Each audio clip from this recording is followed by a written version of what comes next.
এটা নারী কমিশন নয়, নারী সংস্কার কমিশন নয়, এটা মুরতাদ কমিশন। এই কমিশনের সবগুলি নারী, সবগুলি মুরতাদ। তসলিমা নাসরিন নামের কুখ্যাত মুরতাদের, কুখ্যাত নাস্তিকের ডিম ফুটা বাচ্চা। তসলিমা নাসরিন আমার জানা মতো সর্বপ্রথম বাংলাদেশে প্রস্তাব করেছিল যে কোরআনের অনেকগুলি বিধান ভুল আছে, কোরআনের ভুলগুলি সংশোধন করতে পারলে বর্তমান যুগে কোরআন চালু থাকতে পারে। কোরআনের ভুলগুলি সংশোধন করতে না পারলে আধুনিক যুগে এই কোরআন হবে অচল। তসলিমা নাসরিন কোরআনের যেসব আয়াতকে ভুল বলে ঘোষণা করেছিল, এর মধ্যে একটি আয়াত হলো যে আয়াতে আল্লাহ একজন পুরুষকে প্রয়োজনে 4 বিয়ে করার অনুমতি প্রদান করেছেন। আল্লাহ বলেছেন, ফানকিহু মা তাবা লাকুম মিনান নিসাই মাসনা ওয়া সুলাসা ওয়া রুবা। তোমরা প্রয়োজনে 1 বিয়ে, 2 বিয়ে, প্রয়োজনে 3 বিয়ে, প্রয়োজনে 4 বিয়ে করতে পারো।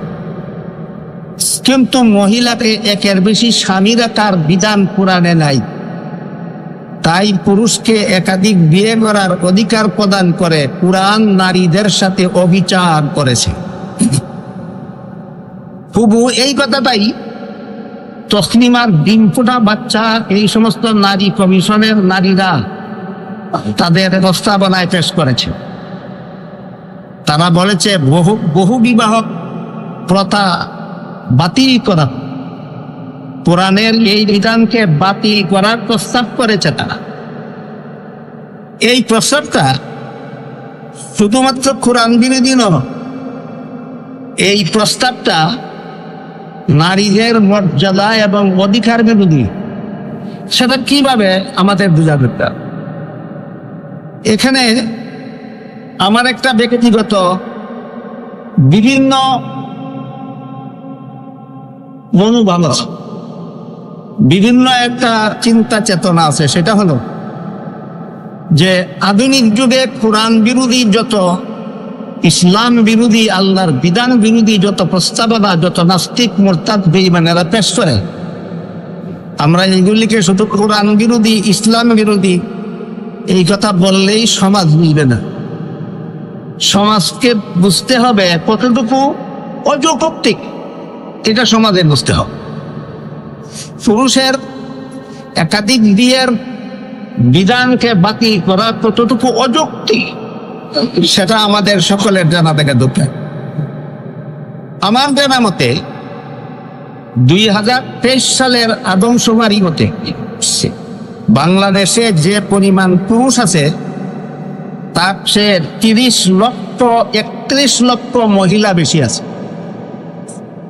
2023 সালের আদমশুমারি মতে বাংলাদেশে যে পরিমাণ পুরুষ আছে তার চেয়ে 31 লক্ষ মহিলা বেশি আছে।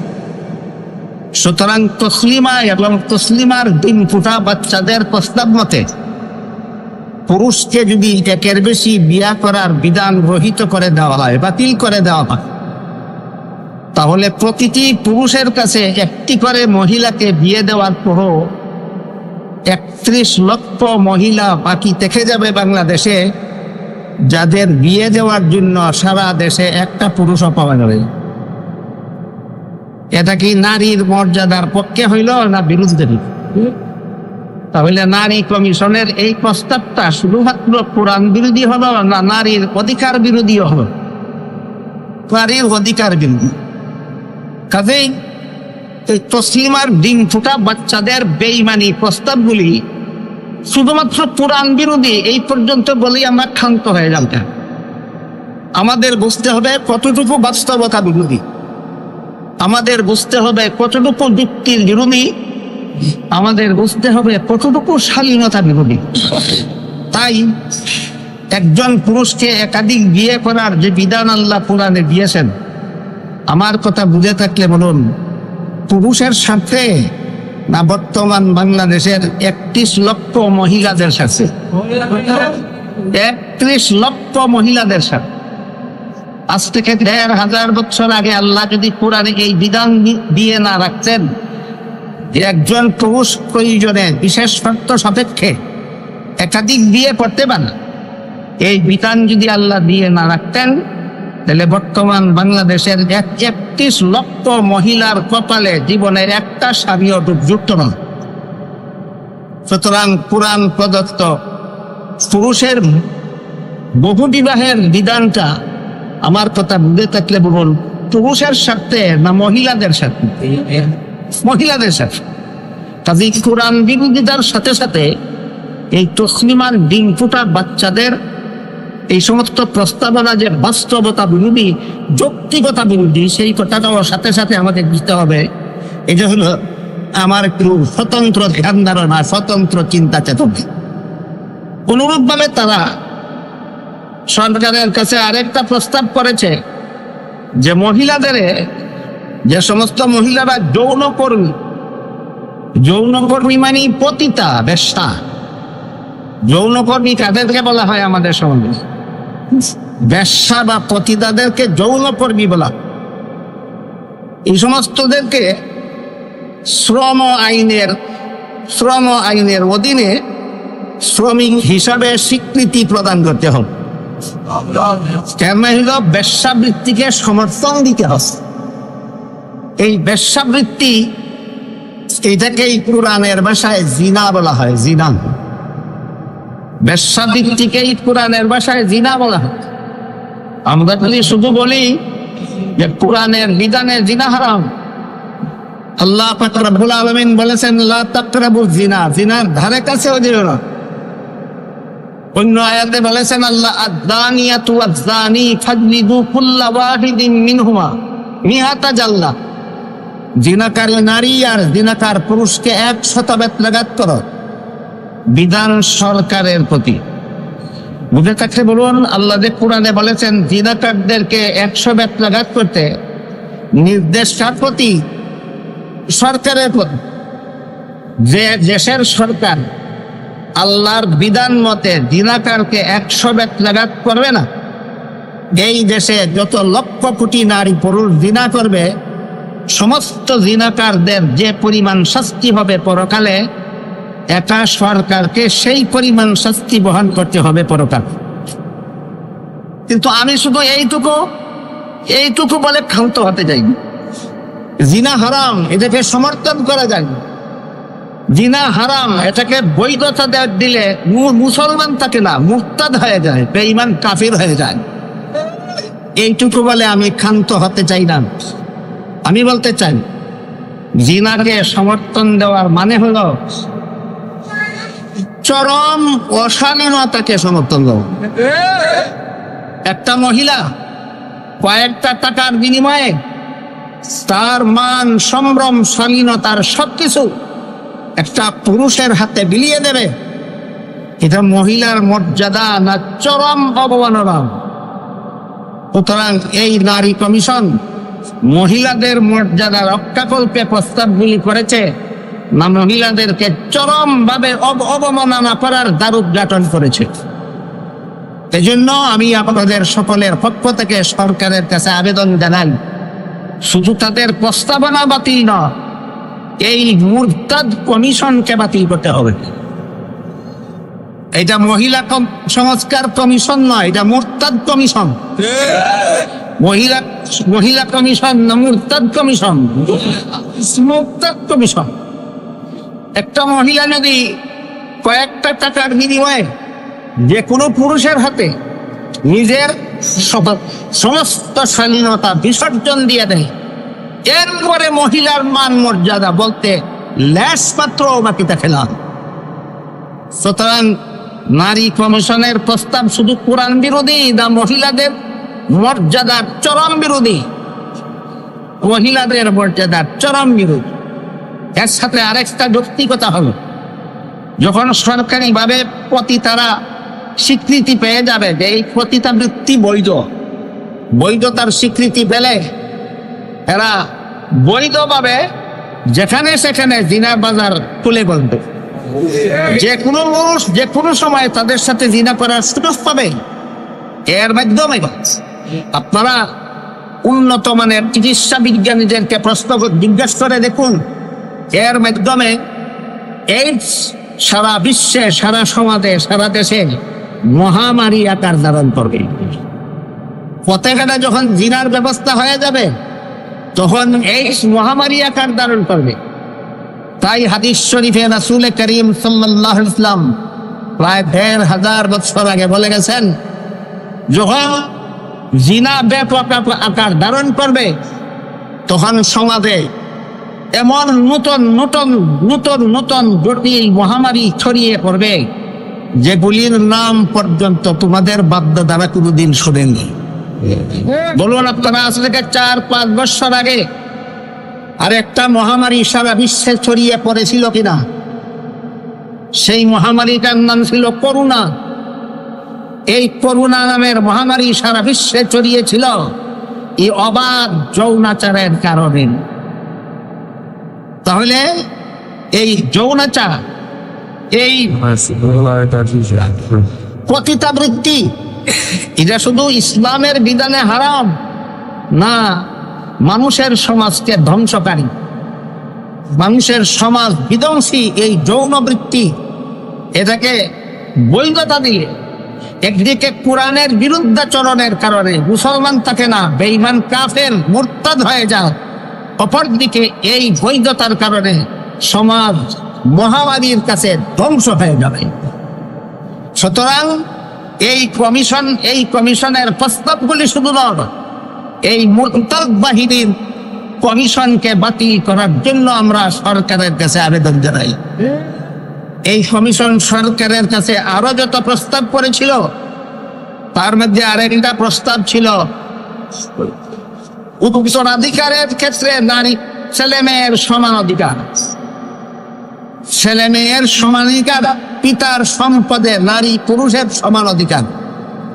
এখানে আমার অনেক কিছু বলার ছিল আপনাদের, কিন্তু সব সময় সব কথা বলার মতো সময় সুযোগ হয় না, তাই দুঃখিত, আমি যা বলার ছিল তা বলতে পারছি না। শুধু সমান অধিকার শব্দটার কথা একটু বল। আজ থেকে প্রায় ৩০০ বছর আগে দুনিয়ার ইহুদি খ্রিস্টানেরা মহিলাদেরকে মানুষ মনে করত। তারা বলতো গরু, ছাগল, হাঁস, মুরগি ইত্যাদি জীব জন্তুকে আল্লাহ যেভাবে সৃষ্টি করেছেন মানুষের উপভোগের জন্য, তেমনিভাবে নারী নামের এক প্রকার জীব আল্লাহ সৃষ্টি করেছেন শুধু মানুষের উপভোগের জন্য। বুঝে থাকলে বলুন, ৩০০ বছর আগে ইহুদি খ্রিস্টানেরা না মহিলাদেরকে মানুষ স্বীকার করতো না, জীব জন্তু বলতো। এমত অবস্থায় ইহুদি খ্রিস্টানদের সমাজের মহিলারা পুরুষের বিরুদ্ধে আন্দোলনে নামলো, অধিকার আদায়ের আন্দোলনে নামলো। আন্দোলনে নেমে তারা তাদের দাবিটা যে স্লোগানের মাধ্যমে সরকারদের কাছে পেশ করেছিল সেটা ছিল, আমরা পুরুষের সমান অধিকার চান। তাহলে এই সমান অধিকার শব্দটা এই মুসলমান সমাজের কুলটাদের মস্তিষ্ক প্রসূত না ইহুদি খ্রিস্টানদের কাছ থেকে আমদানি সমান অধিকার শব্দটাই কোন মুসলমান সন্তানের মস্তিষ্ক প্রসূত নয়। সমান অধিকার শব্দটাই ইহুদি খ্রিস্টানদের কাছ থেকে আমদানিকৃত। তখন শেষ পর্যন্ত ইহুদি খ্রিস্টানদের দেশের সরকারেরা মহিলাদের আন্দোলনের মুখে তাদের দাবি মানতে বাধ্য হয়েছিল। নারী পুরুষকে সমান অধিকার আইনতভাবে ইহুদি খ্রিস্টানদের দেশে নারী পুরুষের সমান অধিকার স্বীকৃত হয়ে গেল। এর ভয়াবহ পরিণতি এই দাঁড়ালো, পুরুষ যেভাবে যখন তখন যেখানে সেখানে যেভাবে ইচ্ছা সেভাবে বিচরণ করার অধিকার রাখে, ঠিক সেমনি ভাবে মহিলারাও যখন তখন যেখানে সেখানে যেভাবে ইচ্ছা বিচরণ করার অধিকার পাইল সমান অধিকারের দাবিতে। পরিণামে পথে ঘাটে, হাটে মাঠে, শহরে বন্দরে যেখানে সেখানে নারীদের সতীত্ব, নারীদের মর্যাদা, নারীদের মান সম্ভ্রম, নারীদের শালীনতা ভুলুণ্ঠিত হয়ে যাবে। যার জ্বলন্ত প্রমাণ বর্তমান দুনিয়ার ইহুদি খ্রিস্টানদের দেশের মানব সন্তান জন্মগ্রহণ করলে তাদের সন্তানের নিবন্ধন বাবার নামে হয় না, মায়ের নামে হয়। কারণ নারী তো পথে ঘাটে যে কোনো পুরুষের কাছে তার সতীত্ব বিলিয়ে দিয়েছেন। আজকে এক পুরুষের সাথে পথে ঘাটে মিলামিশা করেছে, পরের দিন আরেক পুরুষের সাথে পথে ঘাটে মিলামিশা করেছে, তারপরের দিন আরেক পুরুষের সাথে পথে ঘাটে মিলামিশা করেছে। কাজেই কোন পুরুষের সাথে মিলামিশার ফলে তার গর্ভে সন্তান আসলো সে নিজেও জানে না, তাই সন্তানের বাবার কোনো পরিচয় নাই। এই জন্য আপনারা খোঁজ করে দেখুন, অনুসন্ধান চালিয়ে দেখুন, বর্তমান দুনিয়ার ইহুদি খ্রিস্টানদের দেশের মানব সন্তান বাবার নামে জন্ম নিবন্ধন হয় না, মায়ের নামে জন্ম নিবন্ধন হয়। কারণ সন্তানের বাবা কে যে সমাজের কেউ জানবে দূরের কথা, পরিবারের কেউ জানবে দূরের কথা, অনেক সময় সন্তানের মাও জানে না। বুঝে থাকলে বলুন, এটা কিসের ফসল? সমান অধিকারের ফসল। কিসের ফসল? সমান অধিকারের ফসল। তাদের কাছ থেকে আমদানি করেছে মুসলমান সমাজের কতগুলি ইহুদি খ্রিস্টানের পাচাটাগুলো। মুসলমান সমাজে কতগুলি বুদ্ধিজীবী নামে, কতগুলি আইনজীবী নামে, কতগুলি শিক্ষাজীবী নামের কুলটা আছে, যারা ইহুদি খ্রিস্টানদের কাছ থেকে এই সমান অধিকার নামের এই স্লোগান আমদানি করেছে। এরা চায় ইহুদি খ্রিস্টানদের সন্তান যেমন ভাবে মানুষের মতো বাবার নামে পরিচিত না হয়ে কুকুর, শিয়াল, বিড়ালের মতো মায়ের নামে পরিচিত হয়, তেমনি ভাবে মুসলমানদের সন্তানও যেন মানুষের মতো সমাজে বাবার নামে পরিচিত না হয়ে মায়ের নামে পশুর মতো যেন পরিচিত হয়। এই জঘন্যতম নীল নকশা সামনে নিয়ে ইহুদি খ্রিস্টানদের পাচাটা গোলামেরা মুসলমান সমাজে সমান অধিকারের স্লোগান দেয়। এই হলো সমান অধিকার সম্পর্কে সামান্য কথা। এবার আমি আরেকটি কথা বলতে চাই, ইহুদি খ্রিস্টানদের সমাজে যেহেতু নারীদেরকে মানুষ বলে স্বীকার করতো না, এই জন্য তারা সমান অধিকারের দাবি নিয়ে মাঠে নেমেছিল। ইসলাম নারীদেরকে শুধু মানুষ বলে না, ইসলাম নারীদেরকে পুরুষের সমান অধিকার নয়, ইসলাম নারীদেরকে হয়তো পুরুষের উপর অগ্রাধিকার দেয় আর না হয় চেয়ে অধিকার দেয়। ইসলাম নারীদেরকে পুরুষের সমান অধিকার নয়, হয়তো অগ্রাধিকার আর না হয় চেয়ে অধিকার দেয়। আমার কথা বুঝে থাকলে বলুন, সমান অধিকার ইহুদি খ্রিস্টানের দাবি, মুসলমানের দাবি সমান অধিকার না অগ্রাধিকার। মুসলমানের দাবি সমান অধিকার না চেয়ে অধিকার। এর দুই একটি উদাহরণ শুনুন। একটি উদাহরণ হলো,